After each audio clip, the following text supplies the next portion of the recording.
This is rental car number 63, and today I'm driving the 2017 Infiniti QX70. So this is a mid-size luxury crossover SUV that starts at about $45,000.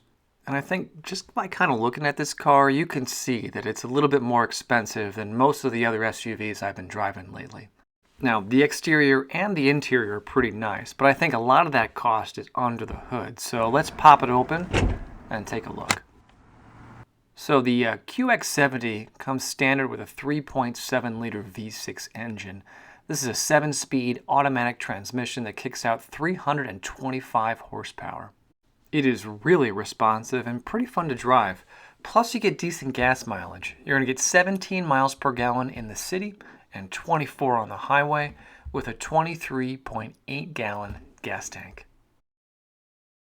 Driving this car was fun. I mean, it's a $45,000 SUV, so it feels good on the road, it's responsive, accelerates nicely, and it has a really smooth ride. It is, however, a little bit conventional, and by that I mean it's a little bit boring. The ride is smooth and comfortable, the cabin noise is really nice. All in all, it's a super comfortable vehicle, but it's not quite as much fun as maybe driving a BMW X3. It just doesn't have that sporty, kind of aggressive feel to it, which isn't necessarily bad. I'm just saying this feels like a very adult, family-friendly SUV.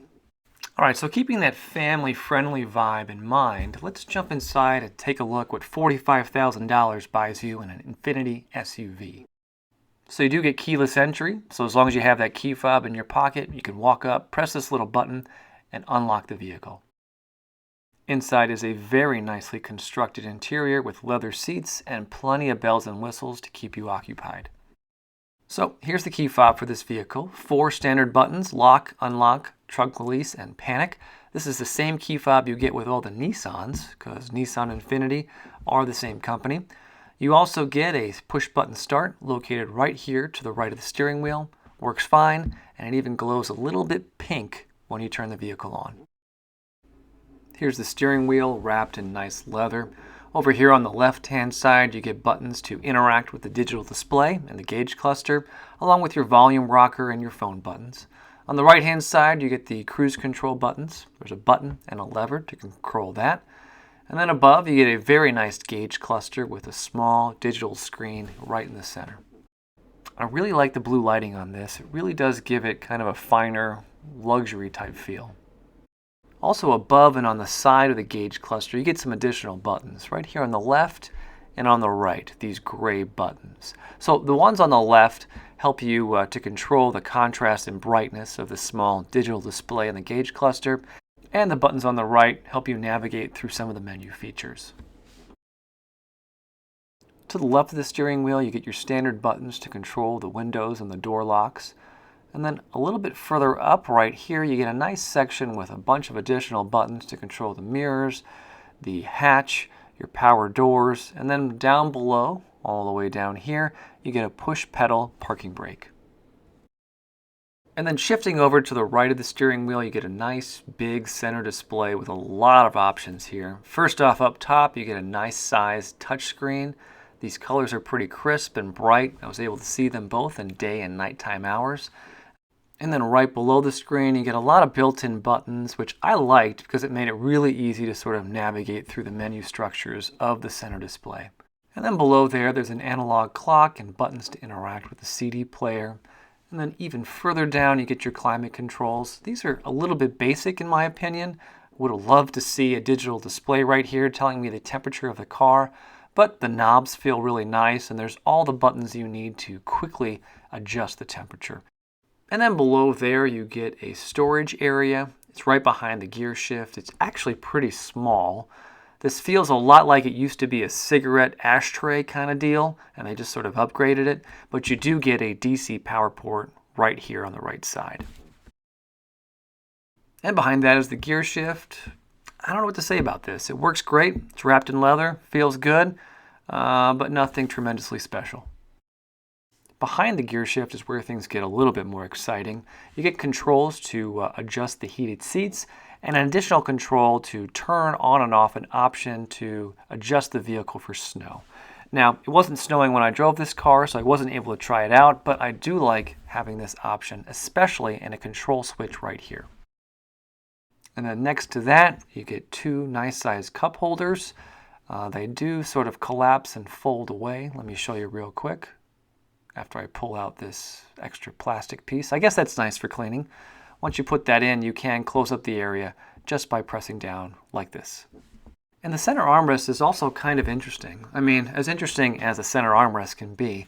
This is the normal position, opening it up. You see a nice size storage area down here with a DC power port. And then if you press the other button to open it next to it, then you get a shelving system right here. So if you look, there's two levers right here. One to open up the whole thing and one to just open up the top so you can see that additional shelf. It's pretty easy to use and I kind of like this. And I should note that inside the main storage area, you do get you get one DC power port. This looks like the cigarette lighter thingy that goes in that other storage area behind the Gearshift. And then you get a USB port right here. And of course, we can't finish things out without looking at the glove box. It's a decent size. It's just one big space, which, I don't know, I kind of like that some of the other SUVs have a shelving system in here, but I mean, who's to complain? It's a glove box, it works fine. And then the rear view mirror has 3 buttons that you can use to connect to your garage door openers. And also there's a compass with a button that you can use to turn the compass on and off. I like this. I like the location, but I think it could get distracting, so I like that you can switch it off with just a push of a button. And then above that area, you do get a sunglass holder. It feels a little cheap, but I'm sure it works great. And then you have the controls for the sunroof.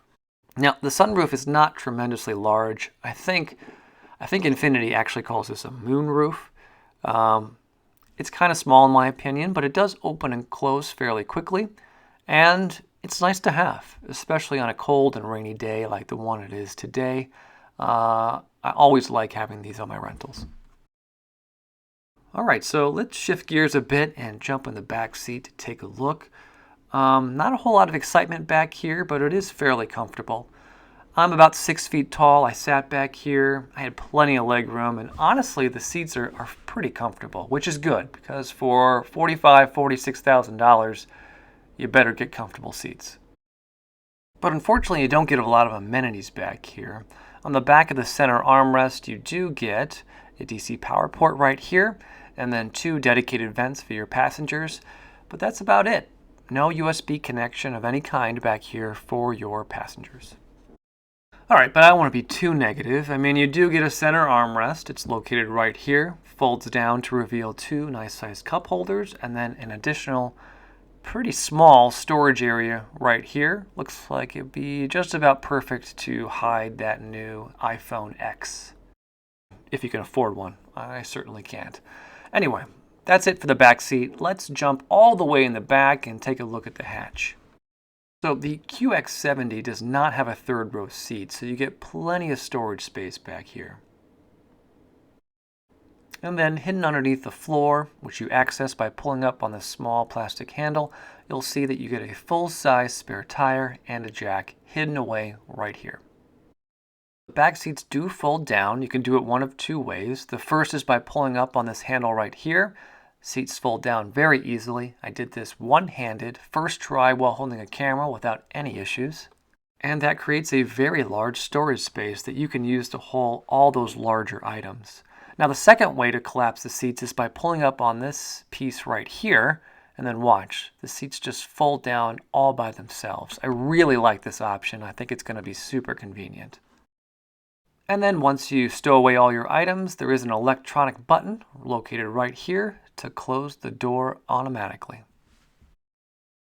All right, so that's the 2017 Infiniti QX70. After spending 2 days in this car and driving about 160 miles, I'm going to give this one 4 stars. This is a solid SUV. However, I'm not giving it 5 stars because for $45,000, I think I would probably go with something a little bit more aggressive like the BMW X3 or maybe even the Audi Q5, both of which I've reviewed recently and loved.